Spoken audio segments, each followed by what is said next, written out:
অধিকার রক্ষা ও গণমাধ্যমের স্বাধীনতা নিশ্চিতে সাংবাদিকদের ঐক্যবদ্ধ থাকার আহ্বান জানিয়েছেন এলজিআরডি মন্ত্রী ও বিএনপি মহাসচিব মির্জা ফখরুল ইসলাম আলমগীর। তিনি আরও বলেন, দায়িত্বশীল ও বস্তুনিষ্ঠ সাংবাদিকতায় দেশ ও জাতির কল্যাণে গুরুত্বপূর্ণ ভূমিকা রাখতে পারে। শুক্রবার দুপুরে ঠাকুরগাঁওয়ের মির্জা রুহুল আমিন মিলনায়তনে সাংবাদিকদের সঙ্গে মতবিনিময় সভায় প্রধান অতিথির বক্তব্যে তিনি এই আহ্বান জানান। মির্জা ফখরুল বলেন, সাংবাদিকতা অত্যন্ত কঠিন ও চ্যালেঞ্জিং পেশা। এমন কোনো জায়গা নেই যেখানে সাংবাদিকরা নির্যাতনের শিকার হননি। সাগরণী হত্যা মামলার রহস্য আজও উদ্ঘাটন হয়নি।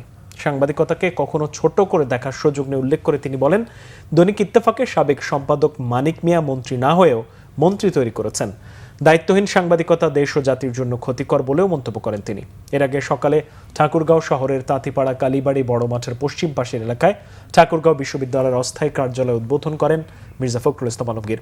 পরে এক আলোচনা সভায় তিনি বলেন, নতুন এই বিশ্ববিদ্যালয়ে শিক্ষক নিয়োগে কোনো স্বজনপ্রীতি কিংবা দলীয় প্রভাব চলবে না। যাদের সর্বোচ্চ যোগ্যতা থাকবে তারাই শিক্ষক হিসেবে নিয়োগ পাবেন। বলেন, বিশ্বমানের শিক্ষা নিশ্চিত করে ঠাকুরগাঁও বিশ্ববিদ্যালয়কে দেশের শিক্ষার সর্বোচ্চ স্থানে নিয়ে সবাইকে আন্তরিকভাবে কাজ করতে হবে। আপনারা ইউনাইটেড হন, আপনারা সবাই ঐক্যবদ্ধ হন, ঐক্যবদ্ধ আমাদের নিজের স্বার্থে হন।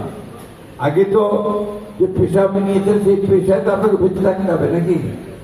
বেঁচে থাকতে হলে তো বেতন তো সেভাবে পেতে হবে, আর ওই ভোট সেভাবে করতে হবে। তার জন্য দরকার আমাকে চাপ সৃষ্টি করা। আজকে বাংলাদেশে একটি সুযোগ তৈরি হয়েছে এই জুলাইয়ের অভ্যুত্থানের পরে, ছাত্রজনতার অভ্যুত্থানের পরে নতুন সুযোগ এসছে এবং সেই দেখা এই সুযোগের মধ্যে দিয়ে ইতিমধ্যে কিন্তু আমরা গণতন্ত্রের পথে হাঁটতে শুরু করি।